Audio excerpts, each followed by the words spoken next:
going on, people? We are Tottenham TV here, back again with some more pre-North London derby content, and we are going to do a combined 11, and I've been dreading this video all week. I know, I've seen the league table, don't you worry, I know the situation, but I'm going to do my best to fight our corner because we still have some quality in our squad, and I believe that in my core, and I'm going to be here with lead judges doing the combined 11. So look, we'll start off by saying we did this combined 11 with Bavs back in whenever we played you, September, and I agreed with him that we'll do the combined 11 as a back four on the condition that in the return game when Spurs are at home, we're going to do combined 11 in a back three. So we're getting exactly, I'm changing the rules straight in there. I'm going to already put it in our favour. So I'm putting in a back three. So we are going to play a 3-4-3 system in our combined 11. He looks a bit contentious already. You're worried. Don't worry. I've seen your team. You're all right. But we're going to go with 3-4-3 at the beginning. So it's probably going to look very different to the team that looked back in September. But we'll start with the keeper. Aaron Ramsdale against Hugo Lloris. Lloris recently just retiring from international football. Just turned 36.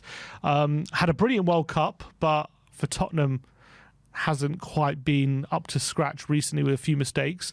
For me personally, when I look at Ramsdale, I think he's a decent keeper. I do think he's overrated. I do think he's the benefit of what's been obviously a very good Arsenal season, and their defence has improved markedly.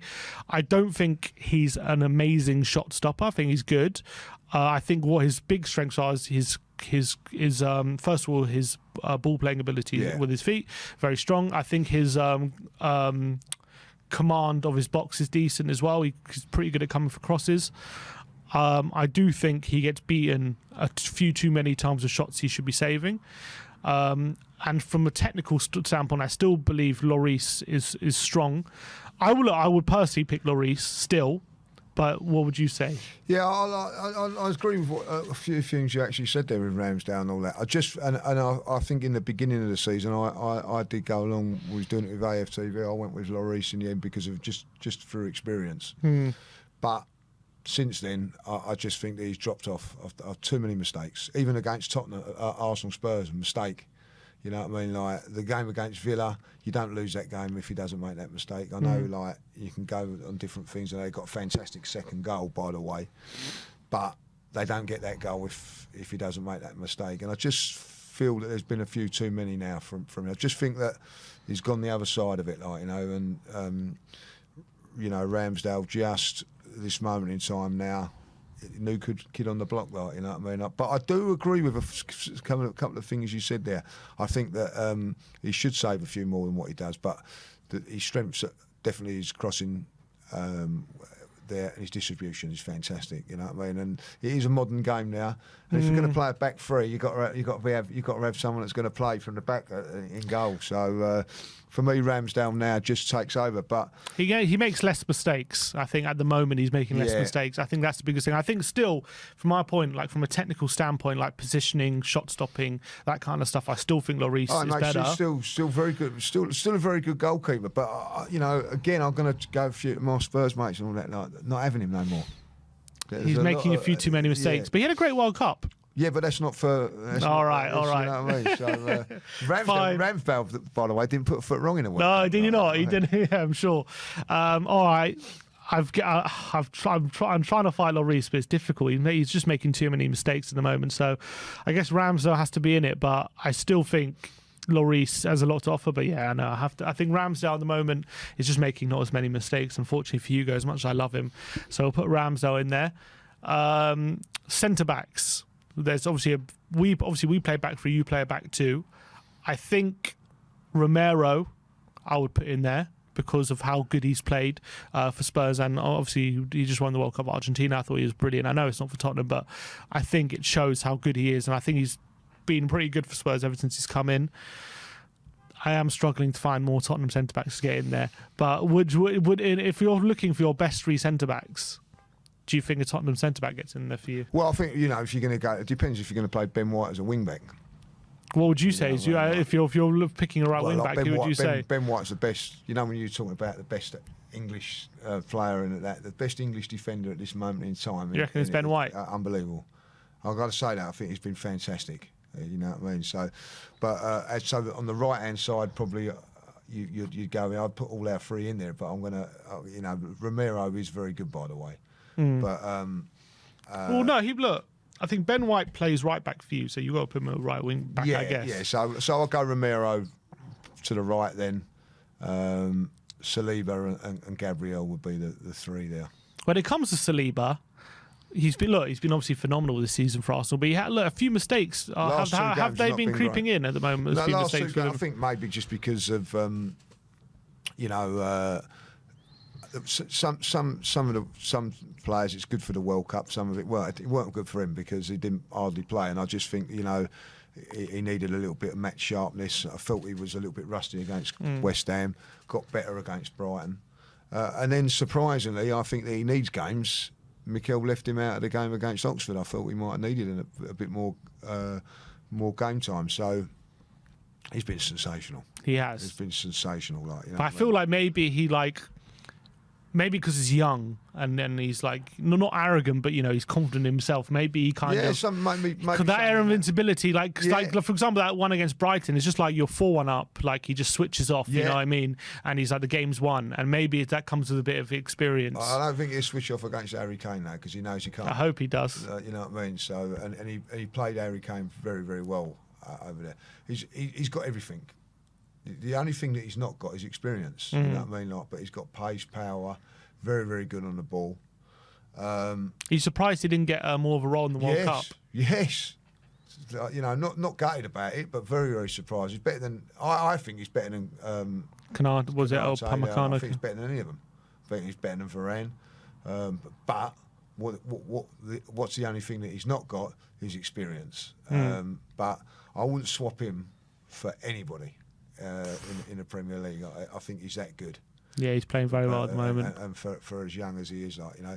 And listen, Gabriel is a proper defender, a beast of a defender. You know, doesn't get the same respect, I don't think, from fans because he's not got that little. He's not as cultured, should I say, as Saliba. I feel like Saliba is a bit like he's like calm, composed. Yeah, he doesn't like he'll kind of win the ball off you without you noticing, kind of thing. But Gabriel's a bit different. He's kind of brash. He gets in your face. He'll but the thing is with Gabriel, I feel like he'll risk giving away a penalty to try and win the ball in the box and things like that. There is that thing. He's got that little bit of recklessness to himself, but so have most good central defenders. You know what I mean? Like Romero's got that as well. Like, you know what I mean? Just saying that. You know, Romero is more likely to give away a penalty just as much as him because they're in your face sort of defenders. I think you need one of them. You know, why do Tottenham fans like Romero? Because he goes for it. He goes for it. He goes, you know, and it's the same with Gabriel. Like, but they both can play as well. Don't think that they can't, but because they've got that more aggressive side to their game, that comes through a little bit often, like, you know. So, listen, the reason why I think Arsenal are doing as well as what they are at this moment in time is because we are better defensively than what we have been in the last few years. And you know, Saliba and Gabriel, if you look at them two, they can bring in Ben White as well. Like, they're big, strong, and they're athletic as well. Yeah, and that's all we need, and that's a big problem with us. Look, and I'm struggling. I don't think I can argue Dyer or Longley and Davis over Gabriel and Saliba at the moment, just because I don't even think they, like, for us, like, we defend so deep and so compact because we can't allow any space around these players because we know any sort of space and they're going to be exposed, and that's what a lot of things happen. Arsenal know they can push to the halfway line. They can suffocate. Exactly. And because you've got big, strong, athletic defenders who know even if they get a ball over the top in behind, they're going to be fast enough to outpace you. And I just find it funny sometimes when some of our Tottenham fans call for like Conte, call for like Pochettino to come to Tottenham and say like he can do better. Like, imagine playing Dyer in a high line. It would not work. It would not work, and that's why we don't. Listen, we've done that in the past and got caught out many a times. You know what I mean? Like, because of it, like, you know. And that is, you're dead right in what you're saying there. Arsenal can go in there and push right into the opposition half because of that pace going back. It's not just them two, by the way. They've all got pace. There's no slouch in there, like you know what I mean. They're all very, very, very, very quick. So and that's why we can dominate games because of that, like you know. So it's very, very important. Right wing back, that has to be Ben White, I think, obviously, because so the three centre backs are going to be Romero, Saliba, Gabriel. Right wing back, I can't argue Emerson or Doherty against Ben White, the way he's playing at the moment. Yeah. Doherty, to be fair to him, done all right. He's done all right, and he's starting to look, when he's at the top of his game and he's like playing consistently well, he is like we saw first of all for Wolves and in spurts for under Conte. He does get quite fairly regular goals and assists, and he gets in good positions. He gets in good positions. But Ben White, I have to say, has impressed me. Yeah, he's just been like Doherty's done well. He's been probably one of Spurs' better players in the over the troubled sort of times that you've had, like you know. And he's done really well, like you know what I mean. Like he's sort of now pushed Emerson Royal out of the side, and he really likes. You know what I mean, I think beginning of the season, Emerson Royal was the one. But Ben White, yeah, definitely. I just think it's been sensational for Arsenal. I really do. And I'm not being biased when I say that. Doubts earlier on when he first came in as a central defender, but he's just got better and better. I just love him. I just love the way he plays. He's got that little bit of Romero in him as well, where he's got a little nasty streak in him. You know what I mean? Does a little bit of the skullduggery stuff. I like what skullduggery. What's really impressed me is his ability to go forwards. Yeah. Like he's got good final third decision making. I don't think he's like an unbelievable crosser of the ball, but what he does is he makes clever passes in around the right hand side, inside to the box, or a drilled ball across the face of goal, something like that, which makes up for it. Like you won't see him like Trent, doing an amazing cross from a deep position, but he makes clever runs, he makes clever passes in around the box, and that's why he's effective in that position. Yeah, I totally agree. And that's a frustrating thing for me to say, but it is what it is. So Ben White, so bloody hell, 5 players so far, 4 of them Arsenal.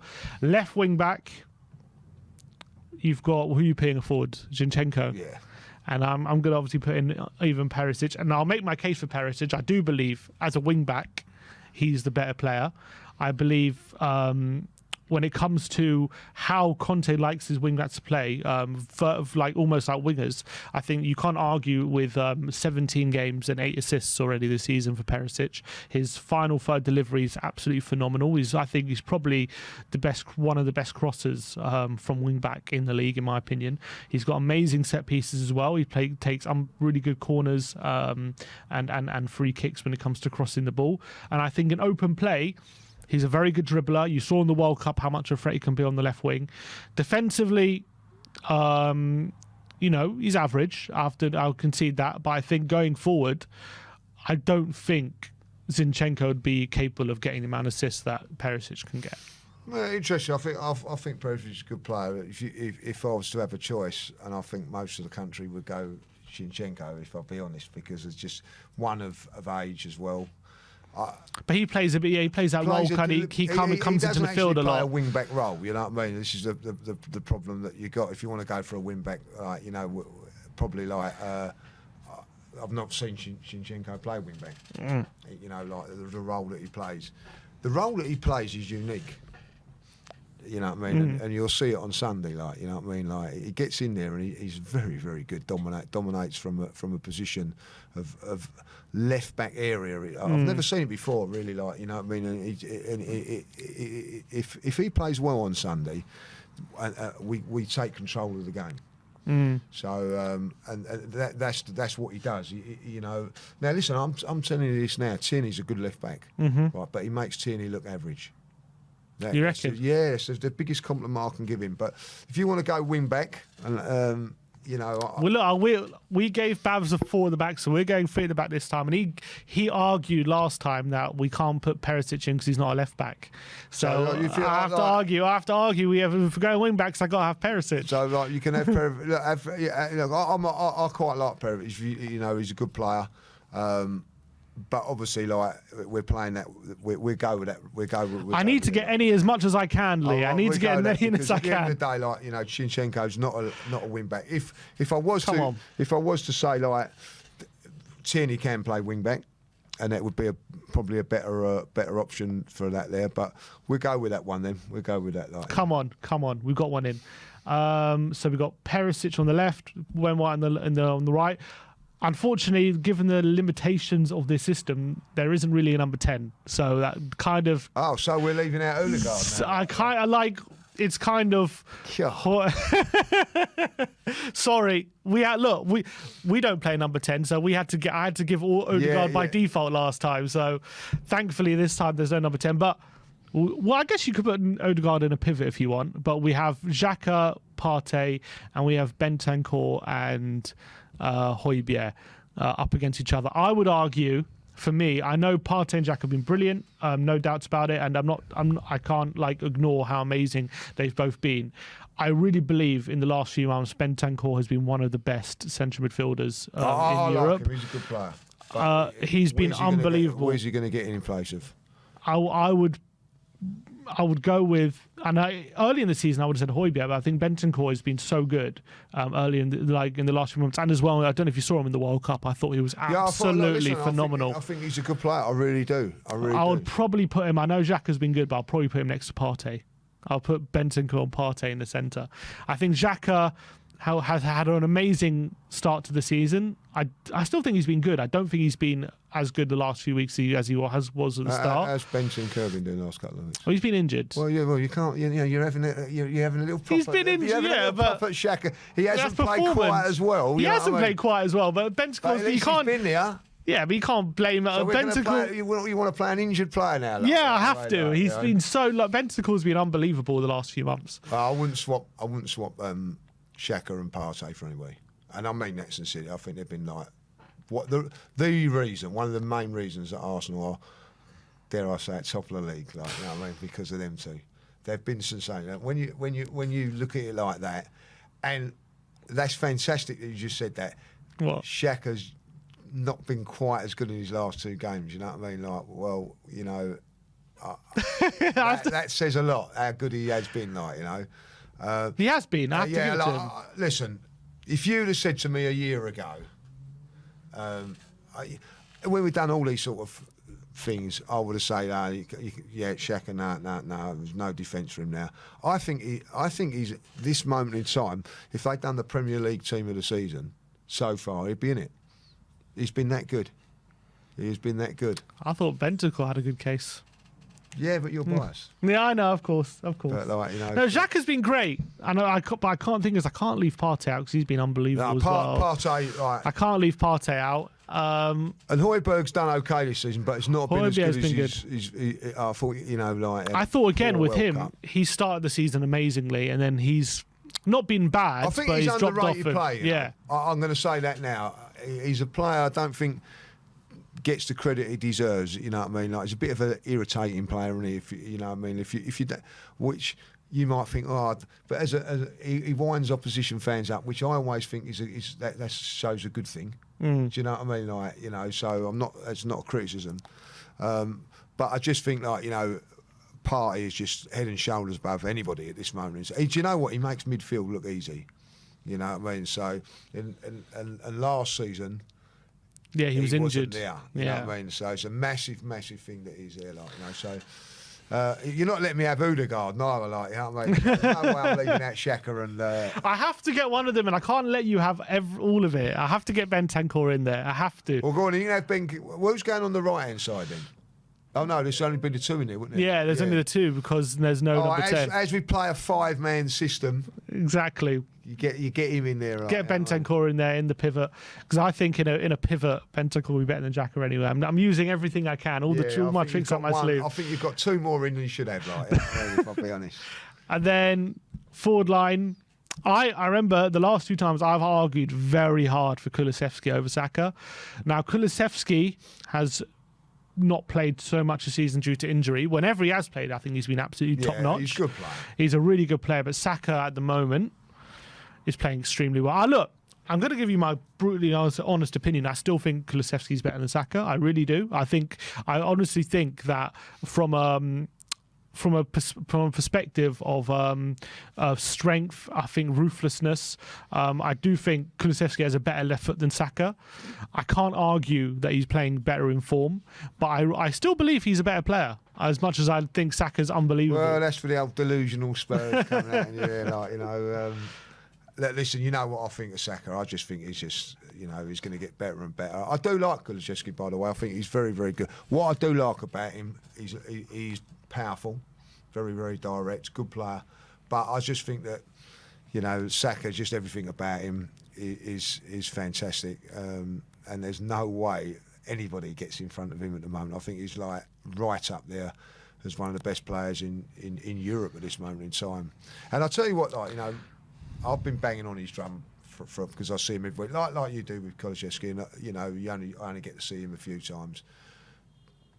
After the World Cup, when Spurs fans and my family were coming back and going, "Oh my God, yeah, he was, yeah, oh my God, I didn't realise he was that good." Like, I told you he was that good. Like, you know what I mean? Like, now people are aware of how good he is. Like, you know what I mean? So, you know. Ain't even a debate really, but, and that's not a digging at your man there. I just think Saka is just unbelievable. I think if Kulusevski had been fit the whole season, I genuinely believe there would be a debate to be had. Honestly, I think you'd see a very consistently brilliant Kulusevski. Unfortunately, injuries have gone against him this season so far, but I'm willing to concede Saka because he's just in such great form right now. And look, he's a fantastic player, no doubt about it. One of the best young players in Europe. His pace, and what's really actually impressed me about Saka is not necessarily his dribbling ability, but it's his strength. Like when dribbling, holding players off, and it's been very impressive. I still think he can be a bit more ruthless in the final third, but that'll come with time. I think, you know, like I watch him a lot more than you do. Like, he gets doubled up on so many times, and he still gets away. Like, do you know what I mean? Whenever he gets the ball, there's two over there straight away. I don't know if Tottenham will do that. I'm pretty sure that, you know, probably about three, to be honest. Yeah. Well, I think he will do, and he has to deal with that every week, and does it. And yeah, I think so. Yeah, he's a top player. Up front, Kane versus Eddie or Jesus, but I think I'm taking Harry Kane. I'm taking him. I'm taking him. I have to take him. You know, I have to. You know, Eddie, 4 goals in 4. You can't not. You know, Kane 15 in 18. You know, but we're 4 in 4. He's only been at 4 games. Jesus is a different art. You know, like. You know, like I'm going to go Harry Kane because, you know, like, his goals and everything like that, of course. But you know what I mean? What a player. He's had a fantastic start. They're massive loss to us. But he's one of those players, Jesus, as much I think he's a really good player, but he's one of those players when he's hot, he's like really hot. You know, and then when he's off the boil a bit, he can be a bit ineffective. I will say this. If he was playing tomorrow and he was fully fit, playing on Sunday, I'll be confident Arsenal. I'll be confident Arsenal win any game. Really? You reckon he make that much of a difference to your team? Makes so much of it. Like, it's not just the way he turns players, he frightens players. You know, you go up tight against him, he spins round and all that. Like, I have been, you know. Does he get enough goals? That's a thing. That's a thing that you could lay at his door, that he doesn't score enough goals. But then when he's creating and the other players are scoring and everything like that. I remember the game against Wolves. We was 0-0 with Wolves, and it was finding it hard to break them down. And he just done one pass of magic. We go and win the game 2-0. He doesn't score, but if he doesn't do that pass, then we're not there. Like, you know, I've been so impressed with him.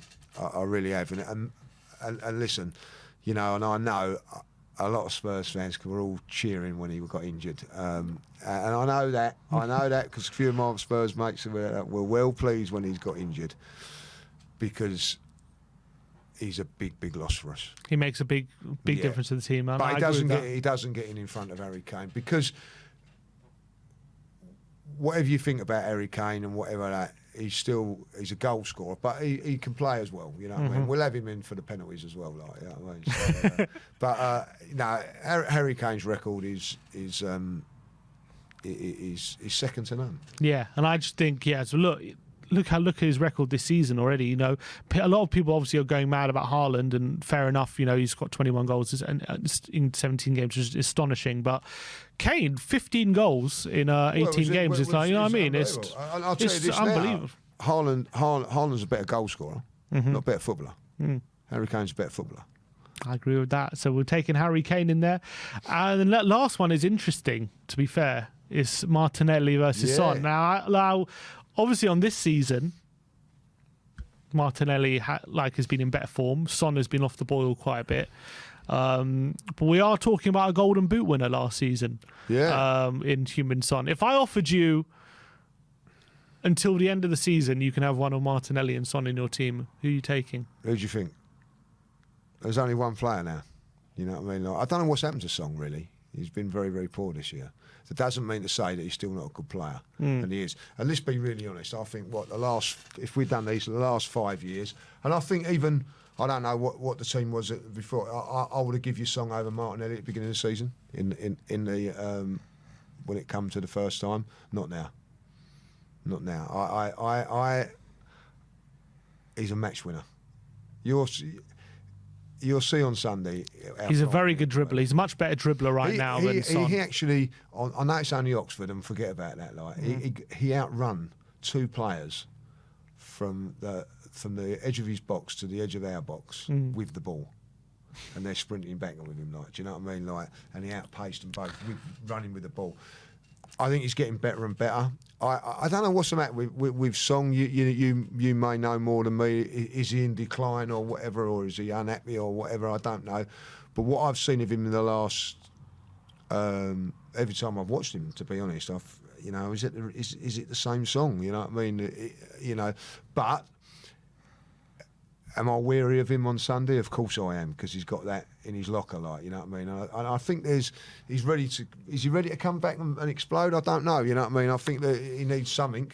And he can't be confident because he's a world-class player. I think the argument with Tottenham and Arsenal over the last sort of few years, who's been the better team and, or whatever, like, everybody will turn around and go, that's Tottenham because they've got two world-class players, Kane and Son.